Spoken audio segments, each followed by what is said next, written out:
Hi, I'm Jacqueline Raposo of www.thedustybaker.com. Gluten-free and allergy alternative recipes can be a little bit frustrating and can make for one very, very messy kitchen. But I hope my updated classics and fun flavor combinations show you that with a little bit of mess, a lot of fun, and a whole lot of love, even a dusty baker can produce delectable results. Here we go. Gluten-free chocolate almond biscotti. Here we go. My oven is preheated to 325 degrees, and I have half a cookie sheet fitted with a Silpat. If you don't have a Silpat at home, it's basically parchment paper that you can wash and use over and over, and it helps our cookies not stick. So for gluten-free baking, I use them all the time, and it gives us that little extra bit of assurance. So we're gonna get our dry ingredients together. So in a lovely large bowl here, I'm mixing my own gluten-free flours. I prefer to use that instead of using a all-purpose mix, because that way I can control both the flavor palette and the starch, the way it's gonna bind in for my biscotti. So I'm using 1 cup of brown rice flour, 3/4 of a cup of arrowroot starch. You can use tapioca starch as well, they're very similar. And this is the starch that's going to bind our cookies together so that they don't crumble. 1/4 of a cup of millet flour. Millet is very high in iron. It's this beautiful golden color, very soft. I love using it. And 2 tablespoons of sticky white rice flour. It's a very high starch flour. I like it for breads particularly because it helps pull things together. Pastas as well, it's really good for it. And then I'm using a teaspoon of xanthan gum. Xanthan gum is just to sort of help us replace the gluten that's not going to be there to bind our flours together. If you can't digest xanthan gum, you can throw in 2 tablespoons of flax seeds. That will work, or up your egg count a tiny, tiny bit. So that's our flour blend. And then to that, I'm going to add a 1/2 teaspoon of baking soda, a teaspoon of baking powder, and a 1/2 teaspoon of salt. I'm going to whisk them together, especially to make sure that my starch is completely in there with my flours. And they're so pillowy and light. And we're going to leave them. So now in my standing mixer with my whisk attachment, we are going to cream some butter. So I have a stick of unsalted butter at room temperature. You don't want to use salted butter, you want to stick with unsalted butter. 5 tablespoons of white sugar and 5 tablespoons of dark brown sugar. There we go. So I'm going to put my mixer on medium-high, and I'm going to cream these for about 3 minutes before we start adding anything else in. So now that my butter and sugar are creamed together rather well, I'm going to add 2 eggs, or 2 large eggs, also at room temperature, that are slightly beaten. And I'm going to just add like sort of 1 at a time to combine that.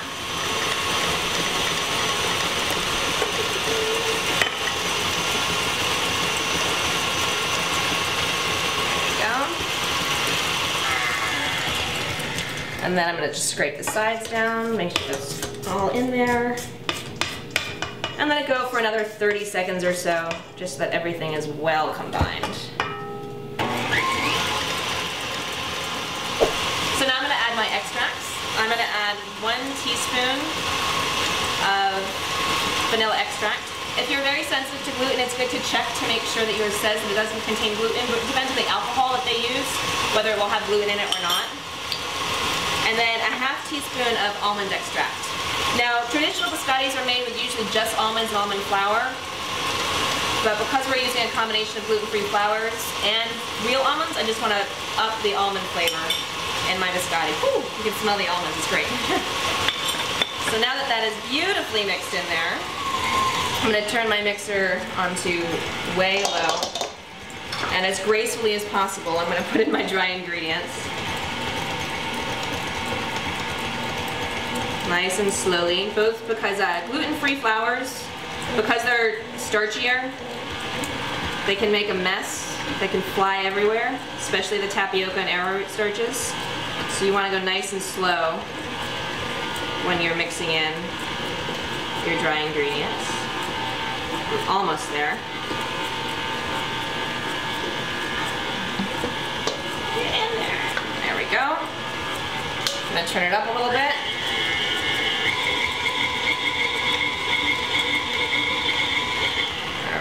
now I'm gonna just check to see how my dough is doing today. Gluten-free flours, again, also because the higher starch, they take in moisture differently. So on one day, they might suck moisture out of the air and you're gonna need to add some more flour. Another, it's gonna be a little bit drier. But I'll show you what you want it to look like. All right, let's just as much of that dough as possible. So this is beautifully sticky, nice and thick. So I'm going to add a half a cup of dark chocolate chips and a half a cup of slivered almonds. You can also use ground almonds. Mine are raw, they can be toasted as well. It really doesn't matter. And then this is the point, if you want to make something different, you could add dried cranberries. I love doing that around the holidays. You could add a different type of chocolate chip. You could add a caramel chip or a cinnamon chip, ground walnuts, ground pecans. There's so many different things you could do. At this point, you could add chocolate. You could add some fresh vanilla bean.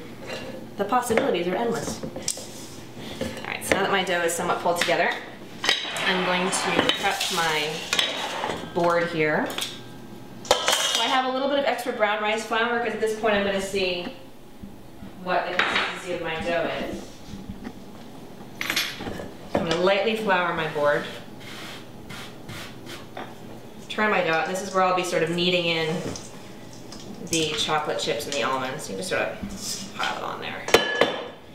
Now, biscotti does take a long time to make only because you have to assemble the dough, knead it together, and then you bake it in sort of a log till it's almost completely done. If you like your biscotti really crispy, then you bake it till it's done. Then we cool it, then we slice it, and then we toast it again.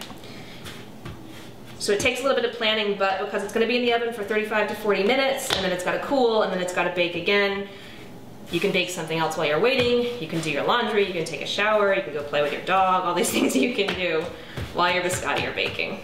And that looks beautiful. So see, it's nice and pliable, it's really smooth, this is perfect.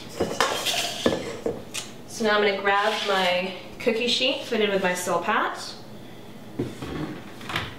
I'm gonna just stick it right on top. Now another great thing about the Silpat is that it has these wonderful measurements on it. So basically what I'm doing is making around a 14-inch log of my dough, just sort of patting it into shape.